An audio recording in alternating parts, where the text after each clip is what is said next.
ഉച്ചയായി, നല്ല ചൂടുണ്ട്, നല്ല വെയിലുണ്ട്, നല്ല വിശപ്പുമുണ്ട്. അപ്പം ഒരു നെയ്ച്ചോറ് ഉണ്ടാക്കിയാലോ?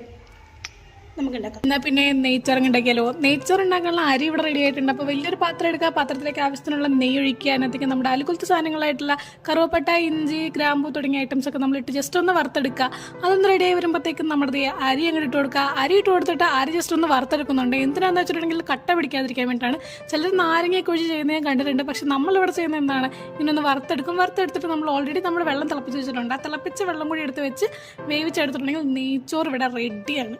മുളക് പൊടി, മല്ലിപ്പൊടി, മഞ്ഞൾപ്പൊടി, അരിപ്പൊടി, കോൺഫ്ലോർ, ആവശ്യത്തിന് ഉപ്പ് ചേർത്ത് മിക്സ് ചെയ്ത് കുറച്ച് ഇഞ്ചി വെളുത്തുള്ളി പേസ്റ്റ് കൂടി ചേർത്ത് ഒരു മുട്ടയും കൂടെ അങ്ങോട്ട് പൊട്ടിച്ച് വെച്ച് നമ്മുടെ ചിക്കനിലേക്ക് ഇങ്ങോട്ട് പുരട്ടി വയ്ക്കുക.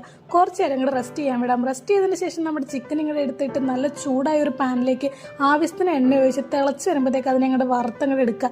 ഈ അടുക്കളയും അതുപോലെ തന്നെ കുക്കിംഗ് ഒക്കെ പണ്ടുതൊട്ടേ എനിക്ക് ഇഷ്ടമുള്ള സാധനങ്ങളായതുകൊണ്ട് തന്നെ പൊട്ടിത്തെറികളൊക്കെ ഉണ്ടാകും. സ്വാഭാവികം, ഇതൊക്കെ എനിക്ക് പുതുമകളായിട്ടുള്ള കാര്യങ്ങളാണ്. എന്നാലും നമ്മൾ അതിനെ അതിജീവിച്ചുകൊണ്ട് നമ്മളിന്നത് തീർക്കുന്നതായിരിക്കും. അരി വെന്ത് ചോറായി നെയ്ച്ചോറാവാൻ എന്തായാലും കുറച്ച് സമയം എടുക്കും. അപ്പോഴേക്കും നമുക്കൊരു സാലഡ് ഉണ്ടാക്കിയാൽ കുനുകുനാന്ന് പറഞ്ഞ സവോളയിലേക്ക് കുനുകുനാന്ന് കുറച്ച് കുക്കുമ്പർ അരിഞ്ഞു, കുനുകുനാന്ന് കുറച്ച് മല്ലിച്ചപ്പും കൂടെ അരിഞ്ഞ് നന്നായിട്ട് മിക്സ് ചെയ്യുക. ആവശ്യത്തിന് ഉപ്പിട്ട് കൊടുക്കാതെ കുറച്ച് യോഗട്ടും കൂടി ഇട്ട് നന്നായിട്ട് മിക്സ് ചെയ്ത് എടുത്തിട്ടുണ്ടെങ്കിൽ ഇതാ നമ്മുടെ സാലഡും റെഡി. അപ്പം നമുക്ക് ഇങ്ങോട്ട് കഴിച്ചാലോ?